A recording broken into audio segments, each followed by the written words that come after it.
It was an ordinary afternoon at Crestwood Bank, or at least that's how it seemed at first. The scent of freshly brewed coffee lingered in the air, mixing with the hum of printers and the soft chatter of employees. Bank tellers moved behind the counter, greeting customers with polite smiles. Their words rehearsed after years of routine.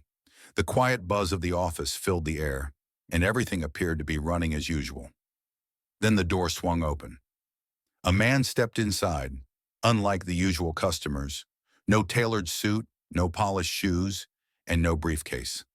Just a man in his late 40s, dressed casually in a hoodie and well-worn sneakers. His steps were calm and measured, and he took a moment to scan the room before sitting down in the waiting area. He pulled out his phone and began scrolling through emails. No one spoke to him. A few glanced his way but quickly returned to their business. Behind the counter, Emma Johnson, the branch manager, didn't notice him at first. She was focused on reviewing loan applications, flipping through stacks of financial statements and credit reports. After a few moments, she glanced up. He was still sitting there, unbothered. 5 minutes passed, then 10. Other customers came and went, but he remained. No checkbook, no deposit slip, just sitting there. Emma frowned, gripping her pen tightly. Something about the way he was sitting, so relaxed, so at ease, made her feel uneasy. She turned to Peter, a young teller beside her. "Do you know him?" she asked. Peter glanced up and shook his head. "No idea. Maybe he's waiting for someone," he suggested. Emma's gaze stayed fixed on the man. Maybe, but something in her gut told her otherwise. The bank usually had a steady crowd.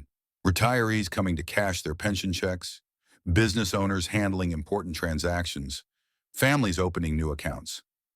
A man like this, dressed so casually, sitting silently without interacting with anyone, was out of place. He tapped his phone, checked his watch, and leaned back in his chair. The movement seemed casual, but to Emma, it felt intentional, deliberate. Her pulse quickened. She had worked in banking for years and knew when something wasn't right. She turned back to Peter. "Keep an eye on him. If he doesn't move in the next 5 minutes, let me know," she instructed. Peter hesitated. "You think he's a threat?" Emma shook her head. "I don't know yet." 3 more minutes passed. That was it. Emma reached for her phone. 911. "What's your emergency?" she said. "This is Emma Johnson at Crestwood Bank. We have a suspicious individual in the lobby. He's been here for over 15 minutes without approaching the counter. Can you send someone to check him out?" she explained. Moments later, the flashing lights of police sirens filled the parking lot. Two officers walked through the glass doors, one older, broad-shouldered and white, the other younger, black, and still in his rookie year. A ripple of tension spread through the bank. Conversation slowed, and the usual clink of coins and cash faded into silence. A man at the ATM quickly glanced over, then looked away.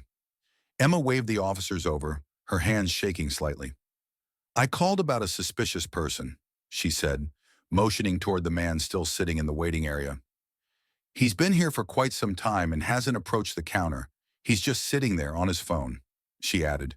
The younger officer raised an eyebrow. "That's it?" Emma hesitated before nodding. "Yes, I just want to make sure everything's all right." The older officer gave a curt nod and led the younger officer towards the man.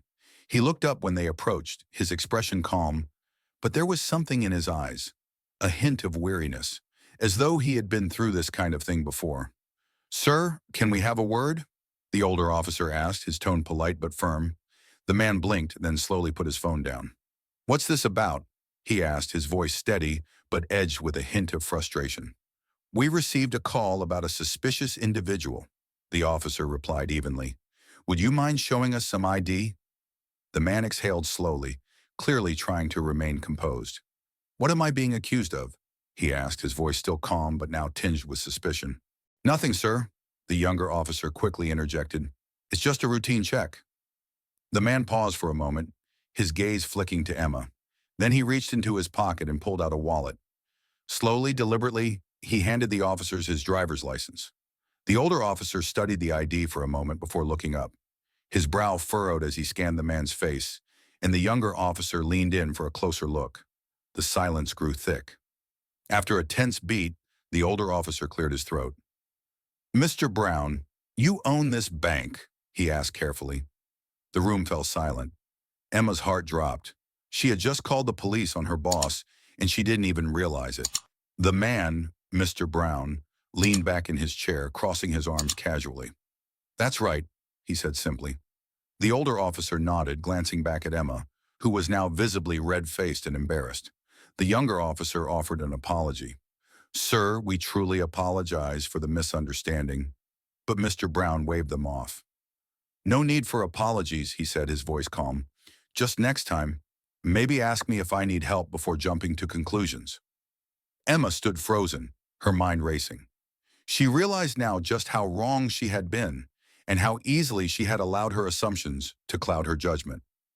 Emma felt a lump form in her throat as the weight of the mistake hit her. Her usual confidence had vanished, replaced by a deep sense of shame. She glanced at Mr. Brown, still seated with his arms crossed, looking unbothered. As the officers made their way to the door, the room's atmosphere shifted.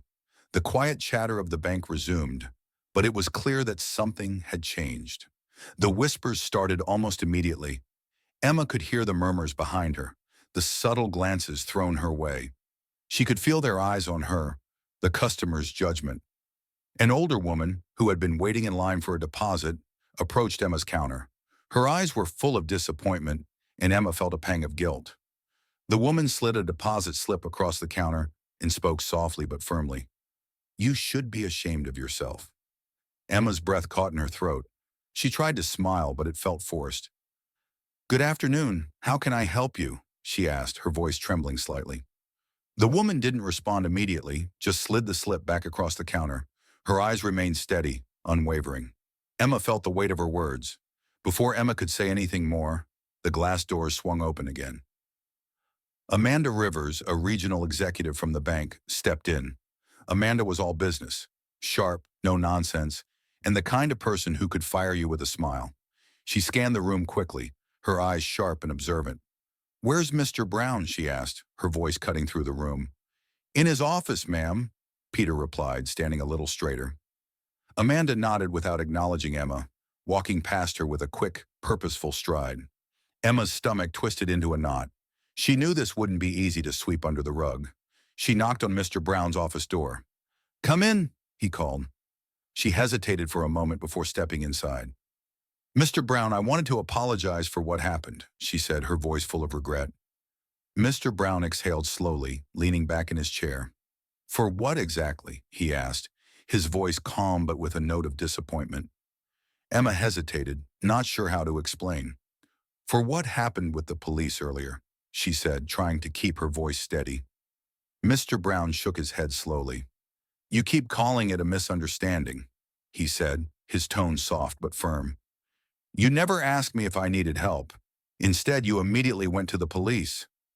The words hit Emma like a ton of bricks. She realized for the first time that she had jumped to conclusions without even trying to understand the situation. "Tell me, Emma," Mr. Brown continued, his voice still calm but firm, "at what point did I become a threat?" For the first time, Emma had no answer. She stood there speechless as the realization sank in. Emma stood in silence, her eyes fixed on the floor, unable to meet Mr. Brown's gaze. The weight of the moment hung heavy between them. Mr. Brown leaned back in his chair, his arms still crossed, but his demeanor had softened. He exhaled deeply, then spoke in a quieter tone. "You know, Emma," he began, his voice steady but tinged with disappointment, "I've worked hard to build this business, to create an environment of trust and respect." Emma nodded, but the words felt hollow. She couldn't help but wonder how things had gone so wrong. "But when you immediately jumped to conclusions, without even asking me if I needed help, what message do you think that sends?" Emma's throat tightened. She realized she had acted out of fear, out of a gut feeling that she couldn't explain, but she knew now that it wasn't enough.